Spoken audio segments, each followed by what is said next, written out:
is the sooner you can find others that want to do what you do at the level you want to do it at, you'll create a business that you won't recognize it in a few months or years down the road because it's now above and beyond what you are.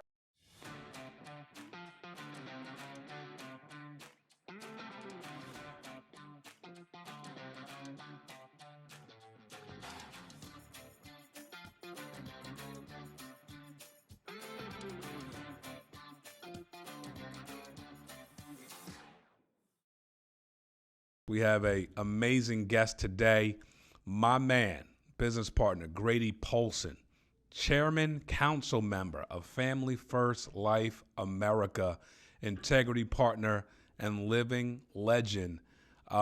Grady, what's up, my guy? How are we doing, brother? Honored to be on here with you. Always a pleasure. And I'm thinking back to the first call I recorded with you. I remember we're doing about 400 families a month. I'm sitting in my car out in front of an appointment, just talking about what we're doing. And now here we are doing 10, 20, 30 times that I a few know. years down the road. Just shows the opportunity FFL is and, what we're able to build here. So honored to be on, buddy. It's absolutely crazy. And you are always at the center of innovation, technology, and efficiency, which is why I love talking to you so much, because you've always got new, creative, but productive ideas that help grow the business. And I want to get into some of that, but I want to get into Grady, also the entrepreneur, and then the kind of growth you guys are experiencing always is just tremendous. So let's talk about it. Let's talk about year to year, Grady. Let's talk about 2022. What are you thinking about when you enter a year like this, right? You're doing, what were you doing a month? How many families were you protecting a month in January? About 4,000. Right. So what are you thinking about as you enter the fourth quarter of 21, December-ish, November, December, and you're starting to forecast for 2022? What does that look like? I mean, I think it's the same thing I think about now. It's the same thing I thought about when I was at 150 families a month, right? And it's like, and I make this joke because it was really a funny experience or a revelation. Is like when I had 10 agents that knew about diabetes the way I did, that it put me in this position where it wasn't like the whole sales, cycle fell on my shoulders to be Right. the conduit for if or not new agent is going to be able to make a sale. And that's the same situation I get to today. It's a creation of leaders, right? And this I like love it. token term of build leaders and all this stuff is maybe bastardized in like social media or in like business books and whatnot. But the reality though is in a business like ours is you're just looking for others that want to bear the cross or hold the sword and wear the shield and walk around and protect their agents, protect clients, lead by example. And that's really the same thought that I have today I had then. And the bigger picture is, as soon as you can find people that do the action, and this, Marc, but to the reality, to those watching right now, and my appreciation for your time to invest in your business, is the sooner you can find others that want to do what you do at the level you want to do it at, you'll create a business that you won't recognize it in a few months or years down the road because it's now above and beyond what you are. You were a good example in the beginning. You gave good advice. You gave good direction. You set a good example. But I can't make new agent Jim, Jerry, Bob, or Tim, or Lisa work at the level I can. I can't make them do it. I can show them how to do it. Right. And that's what new agents and new leaders do is they show the new agent how to do it. And if you start to create a culture of hard work and good production numbers and continually recruiting, investing in staff, investing in office space, you'll create a culture that these are the things you want to do. And I think that's more or less what we focused on in 2018 and 2021. And what we'll focus on this year is how can I be a good example and then help give good advice to those that want to create businesses like we've been blessed to do. No doubt. Well, you said a lot in that segment there. I would say this, when you're thinking about duplication, which is what you're saying, I want to ask you a question, because when you say leadership development, the more people you can get that are do what you do or more, how many people is that, Grady? Like, I'm starting an agency. I'm trying to obviously find as many people that have ambition as possible, but ambition level to the ambition level that I might have it, how many actual people does that look like? I mean, my business is probably built under six legs with, anywhere from 10 to 30 good quality leaders and producers in there, which then leads to hundreds of producers under Mm-hmm. each of those legs. And so it's not thousands direct, it's being a good sorter and a good communicator of Nice. what the proper expectations are if you want to maybe receive agents from me, or if you want to then be a good example for others. But to find people, and it whittles itself down, right? People will trick you, right? I'm going to work hard, Marc. I'm going to be the best. I'm going to be the best producer you ever had. I'm going to sell more than anyone's ever sold, more than you'll never believe. They're going to write books about me, Marc. And then the guy on the third dial day comes and he's back at his old job. And then you'll get the person quiet and silent and just shows up and knocks out 500 dials on a dial day, books up 18 appointments, and just goes, "That's what you told me to do." Right. So in the biggest thing, I think what we could ever offer to anyone that wants to build a business and wants to build a big insurance agency is just be a good continuous introducer, be a good and recruiter, explanatory, be someone who's constantly introducing people to this business model, about the potential leads, upside for renewals, all the things that are great, the pillars of our company. But you don't know who's going to do it, right? I've been surprised and shocked and let down more times, as many times as you, I'm sure, right? And that is a fun part about the business. And it's not the funnest part when you invest hours into someone and then they ghost you and you're like, "I just lost my new brother. Like, what happened, buddy? We were like vibing, and now you won't call me back because you had to buy leads and one didn't answer and told you that this wasn't something they wanted, and you didn't know how to overcome it because you didn't study the objection handle, objection books." But to answer your question specifically, it's not thousands of direct people. It might be hundreds of introductions, which then will lead to tens of new agents, then will lead to a few great leaders. Right. And that's all you're really looking for, is a few great people, but at the same time, continuing to hold yourself to the same high quality regard that you're hoping to find, right? The great adages say, if my team did today what I did, would my business have grown, right? That's an important concept to think about, right? You're not creating beach money here. We're trying to create teams of sales reps. The same standpoint is like, if you recruited, would you dream about recruiting yourself, right? And the people you're trying to recruit, they level up to the quality of person you are.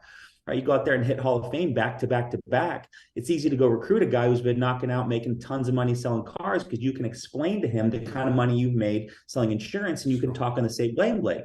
You go out there and protect 7 families a month. You're not going to recruit Hall of Fame car sales bangers, and they just aren't going to respect you because you don't have the same thing. That you may have a great opportunity, and maybe you can introduce them to your manager, and maybe you can get them on the phone with someone who's knocked out big numbers. But why not just go lead by example and then offer your family a better quality of life for the effort you put in and created here? So that's kind of, triple answering the question. It's not a ton, but it comes down to a few amazing people is what can create a business that you'll just, you'll all work together with the same common goal, which is to continue to grow your own business, but then helping them grow theirs. I love it. That's awesome. Talk to us about your mindset around recruiting. Obviously, that's been one of your calling cards, the mindset of biz development and the mindset of multiplication through your efforts in recruiting, but, also through your efforts of duplication in recruiting. So can you kind of, if I'm doing 150 families a month or 300 families a month, what should I be thinking about when it comes to addition and multiplication in regards to agents? I would say that as you have gotten better at selling and protecting families and overcoming objections and going from 50% close rate to 65% close rate to 83% to 95, like some of our elite producers who just can get in there and there's not an objection they can throw out they haven't heard multiple times and overcome. The same thing goes to recruiting, right? And like what I keep this quote on my wall, and I was young.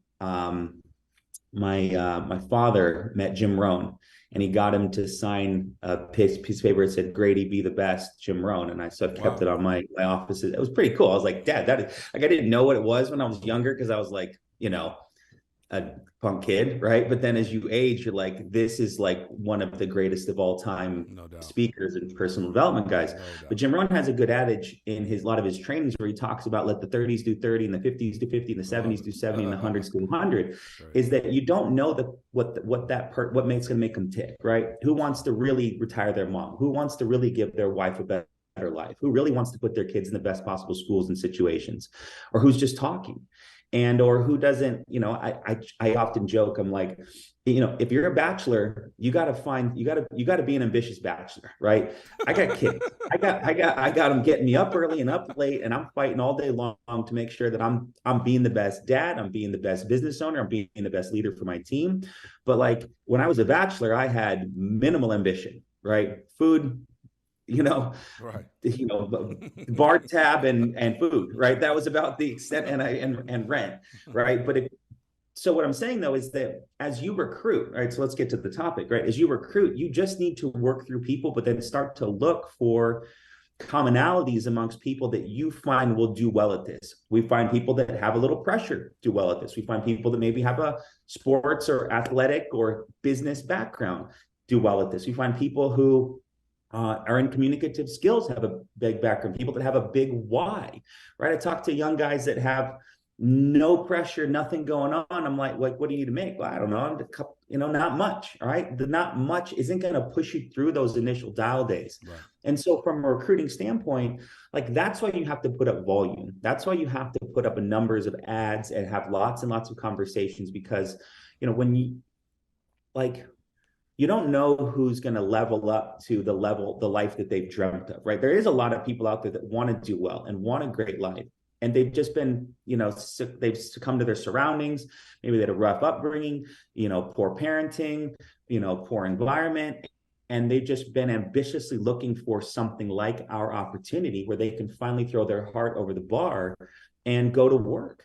And that's really where, from a recruiting standpoint, if you're at 150 families, 300 families, it's you continuing to lead just in the same muscle you're building as production, the same muscle you're building in recruiting, but just like where I made the analogy of 10 people that knew about diabetes, I knew I had a growing business. It's you want 10 people that are also focused on recruiting. That really creates a healthy environment where people are all working at the same thing, trying to introduce this to others. And like what I love about FFL is this isn't like the MLM deals that you and I did in the past, where it's like, come on down to the house party, we're going to give you some samples of juice, and it's $2.99 every single month, right? It's like, hey, do you want to get a license or not? Right. When we've got interested clients that have filled out requests online or mailed in cards that said they would like someone to help facilitate his request. Does that interest you at all? Are you interested in sales? Because if you say the word sales, guys like us go, I like sales. I like communicating. I feel if I'm selling a product, it's going to put the client or family or whoever I'm communicating with in a better position. I understand the reality, though, is that the highest paid people in the world are salespeople. And in doing so, that would excite me. So that's part of, for all of you who are recruiting, is use words about what we are. Like, don't hide it. Like, this is commission-based sales. There is no base. There is no salary. The sky is also the limit, right? You can create an empire here through continual introductions. And so that's part of it too, for everyone out there that's trying to go, is just look for people whom resonate with the people who are already here being successful. Now, the reality though is, and this is a bigger clarity, the best people are already doing something. They're already doing something, right? So the best people aren't on Craigslist and ZipRecruiter looking for 40K a year jobs. They're already doing something, and it's going, well, I'm making X, Y, and Z in mortgages or real estate or car sales or roofing or solar. Hey, take a look at what we've got over here. Like, that's really where you're just trying to go, hey, check this out. Hey, check this out. How many people can you get to check out what we do here? Lead-based, commissionable, high comp insurance-based sales inside of the FFO world. And then when you get some people who go, okay, so you guys are going to do almost a billion in your 10th year. You've got this level of people. You've got this many people doing X numbers over a month. Like it just successful people go, that makes sense to me, right? And like when I saw this, I was like, Andrew Taylor does not look that smart, and when he talks, he doesn't sound that smart. But he's Hall of Fame 3 years in a row. Okay, I've been looked like, okay, it's like, and then Andrew would go, dude, until I give you a reason not to trust me. We're 5 years in, Right. he's never steered me wrong. And, That's great. it's odd you have to like explain business opportunities like that, like, Yeah. because there is so much crap out there. There Right. is so much manipulation. That's great though. There is so much, so many opportunities that fail. You go for life insurance, regulated licenses, big governing bodies trying to protect the house. Like, but we're the people out in the front being good introducers, meeting Bob, Betty, Dolores, Tim, and Lisa. And, Where do and you come up with this stuff? Bob, well, Betty, to Dolores. Dolores has been my go-to from day one because I had a Can't Dolores believe. and I couldn't close her. And so it's been 5 years, me and Dolores. We've been going at it. So, Dude, you are the master of word tracks. um, I love me some Dolores. No doubt. I didn't mean to cut you off, but I had No, to. I Fell out totally the fine. chair But here. those are, so that's kind of from recruiting wherever you are in your business. It's just understanding like there is no real end. There's no end. Like there's an end, but like if you recruit someone, you have a continual responsibility to you continue to evolve, to be a good example for them. And then if they want to do what you've done, if they want to build a team, then to help them. And guess what? It helps you too.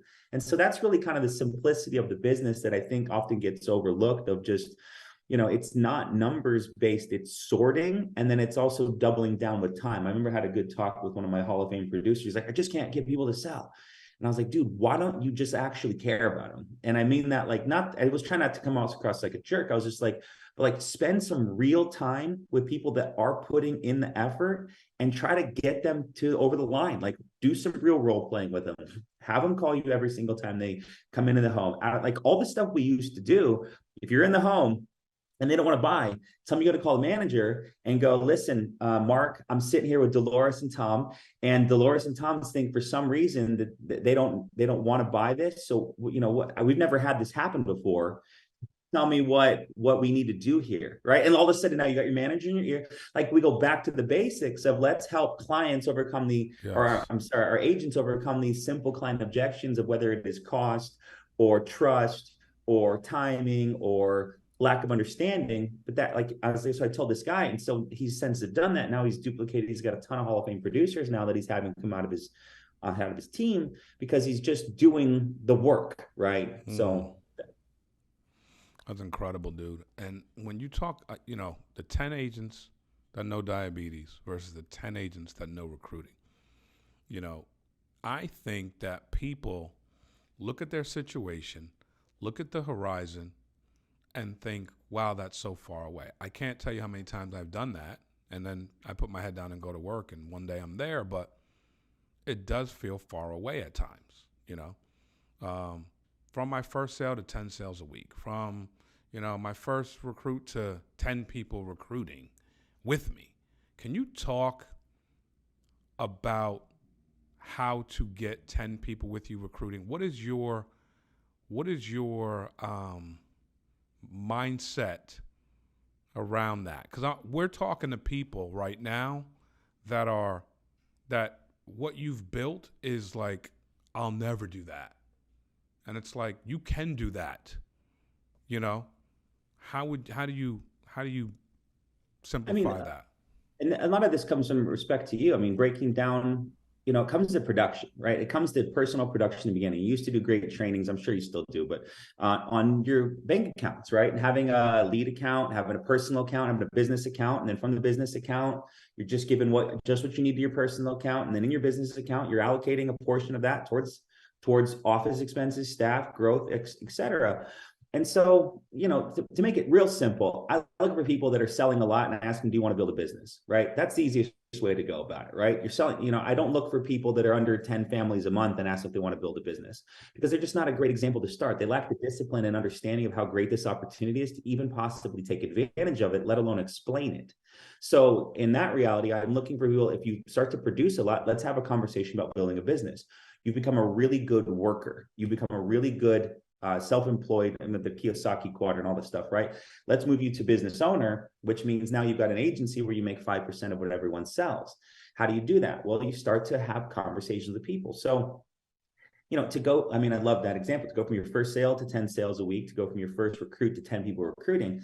It's all just understanding that it's all on a single line plane, right? There's no, there's jumps and rocky roads, but it's all here. Like if you just keep taking steps forward, the likelihood of you accomplishing what Marc and I have been humbly able to create is very high if you just keep moving forward, right? What does that include? Selling continuously, growing your mind, personal growth, seeking counsel of mentors, applying what you learn, and repeating that action every single day. If you're a good person who sells a lot and has a good mindset around business and this and what we're creating here, people will naturally start to become attracted to you. The problem is people go through stops and starts. I'm going to do a bunch of zip ads and a bunch of Craigslist ads and talk to a bunch of people for 2 months. And then, well, I got 75 recruits, Marc. Okay, cool. And I'm too busy to keep posting. I'm too busy to keep, putting ads out there. Okay, so let's get them going. We have a little pop, and then all of a sudden the pop starts and it's good. And we're growing, Marc, we're going to explode. We're going to be at 2,000 families a month in no time. And then what happens is they stop recruiting. So they stop being the right example. They stop doing the action that got them there. Wow. They spend all this time with people. And then guess what happens? People start to sell, then people start to quit. And it's not equal percentages, but if you put in 100 people and they all start selling, there is some level of attrition. So there is a lot of people that don't want to work at the clip that we work at. Why? I don't know. I don't want to sign up for that class, as my man Jimmy would say, right? But the reality, though, is the numbers in America of 96% of people make under $100,000 a year. And these are numbers, I'm not making claims or anything. These are just numbers from Wikipedia. Hopefully that's a credible source. Is that the level of effort it takes to be good here is a level of effort that has to be derived and sometimes created that people don't have.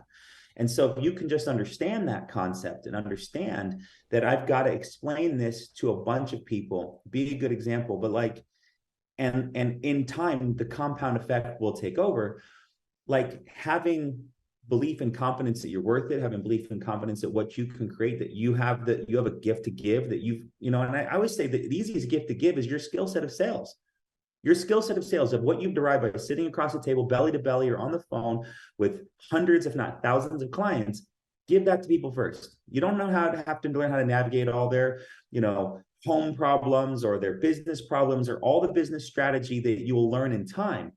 But just be a good educator. Be a real, that was how I think we all started early on, is let's just give away our sales training. If we give away our sales training, people will go, that guy knows how to say some words that I don't know how to say yet. Right. And if that guy knows how to say these words, then why not put myself in a position that I can copy them or want to work with them and then start to introduce and create more people. So that's always my early advice, guys, is sell it as much as you can, not comfortably, get uncomfortable with your production, right? It's better there, right? Marc, I protected 7 families this month, real comfortable, still got that same old 13-year-old couch, to break free, to look at what these numbers are, what you can put up and from people that are requesting coverage. It's life-changing. These are life-changing numbers that you can create on your own effort, with your own skill set development, with your own, your own time of development. But to start to compound that and then learn how to teach other people to go, hey, these are the words I used to say. Sounds like what I used to say, but now I say these words and the client is more comfortable with me. Go teach 10, 20, 50, 100 people that, and start to build a team. Then they see, okay, so Grady taught me how to say this. And then I'm teaching my new agent how to say this. And all of a sudden, the agency growth is a byproduct of just action of trying to help make people better. It's not like we all plot and scheme, I'm going to find these people and they're going to recruit the Spanish team, and then they're going to recruit a big young team, and they're going to go take people from another company, and then I'm going to create a bunch of whole team of people that just doing like, I didn't know annuities, right? I got an IUL team. It was just like, hey, you're looking for something. I found something. Does this mesh with you? No I doubt. was a good example of how to act and behave, held myself well, and people go, I can trust this guy at least for a little bit. And Right. now here we are, we keep going together. That's very So smart. that's where, like, don't overthink it. Like, just don't, like, there's no, like, there's no algebra. You don't have to learn Portuguese. No one's jugging fire here. Like, it's just be a good example. And what's the best example you can do? Go sell a bunch. It's very easy to trust people to sell a bunch. And why? Because they're doing the exact same thing you're trying to recruit me to do. That's where I think your team has been so successful for the years too. That's strong, bro. Very strong. Can we go and dive into the technology world a little bit, the efficiency world, and Sure. some things you are curating now to help scale business? Yes. So some of the things that I'm personally doing now, or that are working well, right? We live in you and I cut our teeth and took our licks in person, and I love it. And if I had a choice, I'd do it all the time. COVID hit, pandemic, the world changed. People are comfortable with telemedicine. They're comfortable with FaceTime. We're on Zoom now, right? The world is on Zoom. And the world has significantly adopted a virtual sales platform, whether that is one call close, calls and appointments, or Zooms. The the world, when we're calling client Betty, listen, we've got we can jump through this right now, or they can also send me out to the house. I've got a 6:15 or 6:45 Woodburg tomorrow. Would you prefer to knock this out now and get your information, or do you want me to swing by the house? Let's just do it now, right? There's so much now sales and appointment setting that revolves around kind of driving the client towards just doing it over the phone, Mm-hmm. because it's quick and efficient if you know what to say, right? If you know the words, if you sat and you've learned that the arms crossed, leaning away is the client not into what you're saying, and leaning forward, palms up, they're really like, now they're ready to go. Whatever Mm-hmm. you say, they're completely interested in what you're saying. Right. The more people you sit with and more appointments you run, the better you'll get. So with the world changing, it's so much more efficient for the people that have built a skill set if they invest enough in leads and have their sword sharp to work in a virtual platform. And I'd probably say half my agency does virtual now.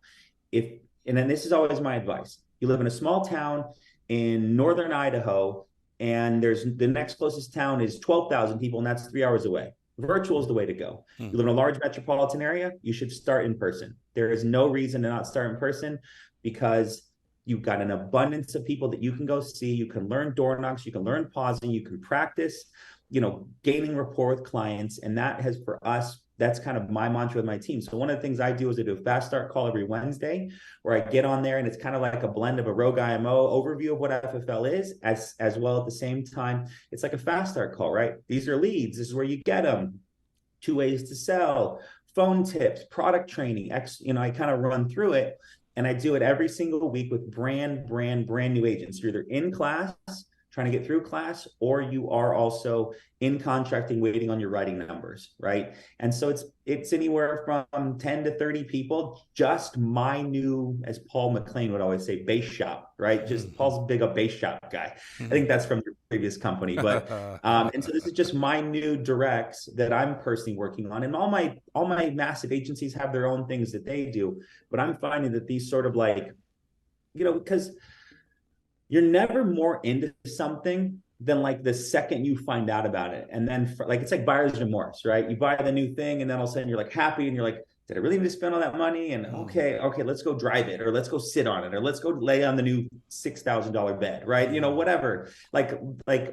So in my mindset, I'm trying to keep agents as motivated and excited as possible about their future and the future of this opportunity, for during that interim when you do lose people, right? I'm in class, this information is boring and it's hard, and I don't know enough about it. And I got my cousin Larry, who's telling me about how he tried insurance sales 3 years ago and he didn't make any money. So Lord knows that Larry, who works at McDonald's, is someone that I should listen to, is from good entrepreneurial advice. And just doubt crushes your recruiting efforts more than anything else. Agent doubt. So if you can plug them into your Facebooks, plug them into your email list, keeping them dripped on with positivity, whether it's training calls, testimonials, XY, or you'd go do overviews each week, just, an hour a week. I jump on, and then from there, I see who's got their camera on, who's listening, who's in the chats, like who's the one that I give them my personal number, and from there I book individual coaching calls, and then I'm trying to find out who is the serious ones that are great, and who do we just go, hey, give us a call when you're in the home, right? Because sometimes people go, how I'm going to do it, Marc, is I've got, I've got enough money for 8 leads. Listen, Jerry, you're going to need more than 8 leads. It's just, we gotta figure out if this is something you really want to commit to, or if this is something you want to play with. And so those are some of the technology things I'm doing. I mean, obviously always email lists and Slack and Facebook groups, YouTube, Instagram. Those are my favorite marketing channels. But one thing I've really implemented is like kind of like an overview PowerPoint every, a fast start call every Wednesday, where I get brand new people on and I just go through the basics with them, open call, and they can ask questions. We can go through it, and the serious ones will be motivated by it. The non-serious ones will be turned off by it. They won't show up again. And then we can just keep bringing in new people and seeing who is it. And I'm not like, that's the thing, guys. You go recruit 100 people, you're not going to have 100 agents. You go recruit 10 people, you're not going to have 10 agents. It's a percentage thing. People, like we talked about at the top of the call, but you have to, if you want a big business, you got to have a big funnel. And I don't want to figure out why not everybody who applies goes and does it, and why not more people don't apply. I just keep trying to bring more in and being a good example and creating a good ecosystem that when people come in, they're the ones who want to be motivated and confident by, like, these guys have their stuff together. They can trust it. Because when I first started, Andrew texted me a PDF of a crooked Facebook script. That was my training. And then the Facebook group was Brittany Hall and Trey Honeycutt role-playing Final Expense. That was what we had. And so now I'm trying to create this like ecosystem where when people come in, they go, these guys have their stuff together. And in business, it's percentages. As the bigger your business, the bigger the percentages create swings. And so for me, if I can create this well-oiled, polished ecosystem that when people come here, they can go, okay, I'm confident, I can trust this. Like, I was so just like, okay, I trust this Andrew guy kind of, and I'm going to give it hell, right? Most people aren't like me. Most people need a little bit more things to create trust within them to take new leaps of faith. And I understand that, I recognize that, and try to create a good environment. So that's where you guys come in, is as you're trying to build your business, you being a good producer and you being a good positive steward of this business is going to create reverberations within your recruits that trust you to go, I'm going to follow you. I'm going to follow you until you give me a reason not to. You keep selling 10, 15 families a week. I got to figure out how to do it, but I'm going to start there. That seems like a good goal, right? Remember the first time I sold 8 families in a week, I called Andrew crying, and I was like, I don't even know what to do. And he's like, bro, it's another day at the office, and hung up on me. And like, you start to create these standards within this business that you impact and can empower people, but it all comes back to you being a good example for them. Well, dude, you're a great example for us, all of us, and thank you for sharing for our audience. Just a wealth of knowledge, Grady. I think we need a part 2, but I mean, it's just amazing what you've built, what you're continuing to build, the way you continue to pour into people, the way you continue to find a need to help more people, more families, more agents, and you guys are crushing it. So thank you so much for sharing.